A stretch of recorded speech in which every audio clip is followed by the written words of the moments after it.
একজন মানুষ বৃষ্টিতে ভিজে গিয়েছে কোনো রাস্তায় যেতে যেতে, তখন দেখবে সে মানুষটা মনে মনে ভাবতে থাকে যে ভিজেই যখন গিয়েছি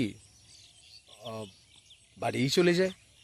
আমরা যখন স্কুলে পড়তাম দেখবে তখন তো প্রত্যেকের জীবনে নিশ্চয়ই এটা হয়েছে, যেদিন ছাতা নিয়ে যায়নি, বর্ষাকাল বৃষ্টি পড়েছে, তো ভিজেই যখন গিয়েছি এইভাবেই বাড়ি চলে যায়, মানে বৃষ্টিটাকে আমাদের কিছু মনে হয়নি।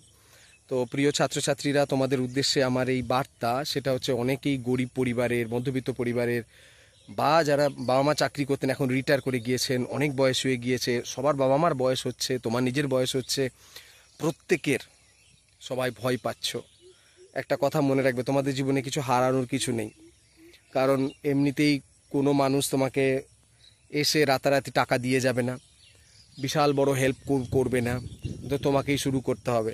তাই এই মনের ভেতরে যে ভয় আছে যে শুরুটা করব কি করে, লোকের সাথে সাক্ষাৎ করব কি করে, বিজনেসটা শুরু করব কি করে, চাকরি প্রিপারেশন শুরু করব কি করে, ইন্টারভিউটা দেবো কি করে, এই ধরনের মনের ভেতরে যদি তোমার টেনশন থাকে, তার জন্য এই লাইন যে দেখো, বৃষ্টিতে যখন ভিজেই গিয়েছো, মানে একটা গরিব পরিবারে জন্মগ্রহণ করেছো, মধ্যবিত্ত পরিবারে জন্মগ্রহণ করেছো, বাবা মা বুড়ো হয়ে গিয়েছে, তাদের দেখতে হবে, তোমার নিজের ভবিষ্যৎ রয়েছে সেটাকেও দেখতে হবে। কেউ তো করে দেবে না, একটাই জীবন, একটা নির্দিষ্ট বয়স পর্যন্ত তো আমরা এই সব কাজগুলো করতে পারবো। অতএব কোনো রকমের ভয় ছাড়া কাজটা শুরু করো, এবং অনেক অনেক মনোযোগ দিয়ে কাজটা শুরু করো, 500% পারলে দাও, কারণ সময় প্রচুর চলে যাচ্ছে।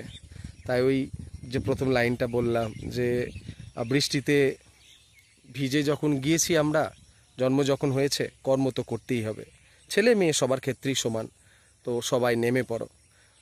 ভয়কে জয় করার একটা লাইন মনে রাখবে, যে গ্রীষ্মকালে দেখবে বিশেষ করে মে জুন মাসে যে তাপ হয়, বাইক দেখবে রোদেতে কিছুক্ষণ রাখা থাকলে প্রচুর গরম লাগে, বসার সময় যেন মনে হবে যেন পিছনটা একদম পুড়ে যাওয়ার মতো অবস্থা। তারপর দেখবে কিছুক্ষণ পর আবার কেমন হয়,